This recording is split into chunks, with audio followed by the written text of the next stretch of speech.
भरद्वाज मुनि याज्ञ बहुत प्राचीन कथा है। काकभूषुंडी महाराज ने ये कथा जब कह रहे हैं, मानस में आप पढ़िए उसको। तो भरद्वाज मुनि जब माघ मेला खत्म हो गया, माघ मेला आज का नहीं है, ये प्राग ऐतिहासिक है। इतिहास जब तक विज्ञ है, कितने हजार साल का इतिहास है? 3000 साल का। लेकिन हमारा इतिहास जो है ये अनंत है, सनातन। हिंदू संस्कृति क्या है? सनातन धर्म है, अनवरत, ये खत्म ही नहीं हुआ। तो भरत जब माघ मेला खत्म हुआ तो भरद्वाज मुनि याज्ञवल्क्य जी कहाँ गए? भरद्वाज जी के यहाँ। तो ये गंगा यहाँ नहीं थी। भरद्वाज आश्रम गए कभी आप? आनंद भवन के पास से भरद्वाज है, आज भी वहां देखिए तो भरद्वाज का आश्रम जो है ये समतल गंगा जी के स्थान से ऊंचा है। गंगा जी वहां तक बहती थी ना, पाठ था ये। अब आप सोचिए। तो याज्ञवल्क्य जी से भरद्वाज जी ने पूछा कि महाराज ये बताइए, कथा हमको राम की वो बताइए कि जिससे ये कौन है, किसकी पूजा हम लोग कर रहे हैं, ये कौन है, ये ब्रह्म क्या है? तो उन्होंने कहा महाराज आप ज्ञानी तो हैं, लेकिन उन्होंने कहा जब छेड़ी रहे तो उन्होंने कथा कहा और ये महाकुंभ का थोड़ा सा वृत्तांत भी बताया। पार्वती जी ने पूछा शंकर जी से कि महाराज ये बताओ, इतने करोड़ लोग आते हैं गंगा स्नान करने, महाकुंभ नहाने, इतने लोग अगर जब नहाने से अगर तर जा रहे हैं तो स्वर्ग में इतना स्थान जगह कहाँ मिलेगा?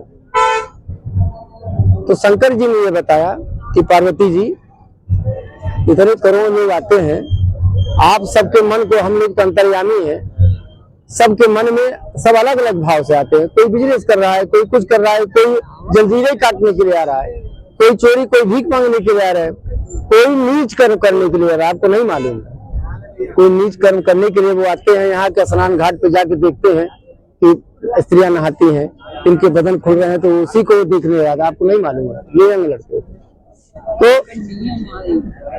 सुनिए, तो उन्होंने कहा कि अलग अलग भावनाएं से लोग यहाँ पे आते हैं, तो जो जिस भावना से आते हैं उसको वैसा फल मिलता है। तो उन्होंने कहा कैसे, कुछ चरितार्थ कैसे? कहा आप आइए मेरे साथ, आप अत्यंत सुंदर रूप बनाइए अपना और आप आइए गंगा जी के किनारे।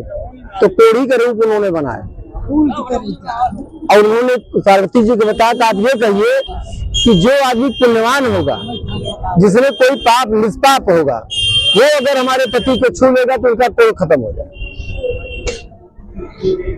तो तमाम लोग आए, तमाम लोग डर गए, भैया हम तो कुछ न कुछ पाप किए हैं, ऐसा है वैसा है। छुआ भी लोगों ने तो ठीक नहीं हुए, माने कई हजार लोगों ने टच किया, ऐसा कई दिन का सिलसिला चला तो किसी से नहीं हुआ।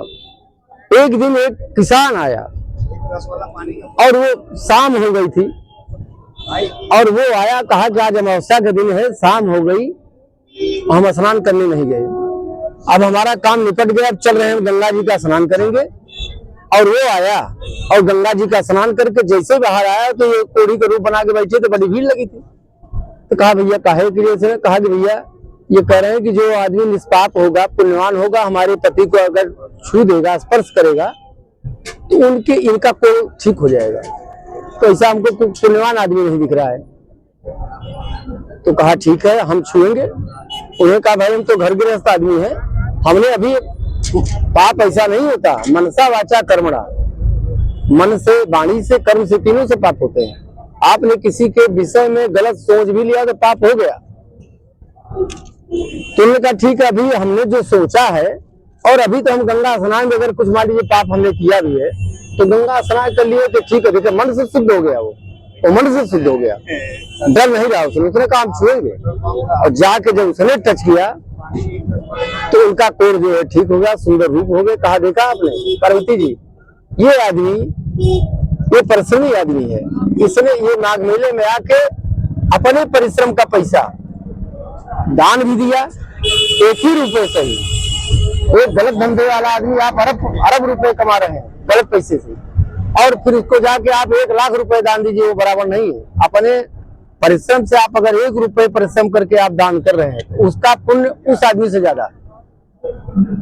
ये है कथा। तो यहाँ पे आप आइए, ये गंगा जमुना में स्नान नहीं है, इसमें 3 त्रिवेणी कहा गया है। त्रिवेणी माने ये सरस्वती की जो अदृश्य धारा है। तो सरस्वती क्या है? ये ऋषियों मुनियों की वाणी है, जो दूर दूर देशों से आते हैं तो महाकुंभ में आते हैं। इनकी वाणी में स्नान करिए आप, इनकी कथाओं को सुनिए, सुनिए ही नहीं उसको गुनिए, उसको धारण करिए, आप आत्मसात करिए अपने जीवन में। ये है महाकुंभ का महत्व। ये अच्छा, अगर गंगा स्नान करें तो उसमें मछली रहती है, कछुआ रहते हैं, खेकड़े रहते हैं, जोक रहता है, वो सब तो तर जाए।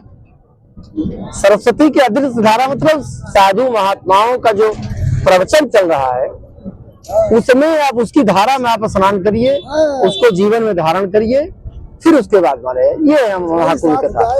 तो अनंत अनंत भावनाओं से लोग आ रहे हैं। ये क्या करेंगे, दुनिया है, क्या करेंगे इसको। क्या शुभ नाम है गुरुजी आपका? हमारा जितेंद्र कुमार और छोटे लाल तिवारी, ग्राम भदारी, सराय में हड़िया प्रयागराज के हम निवासी हैं।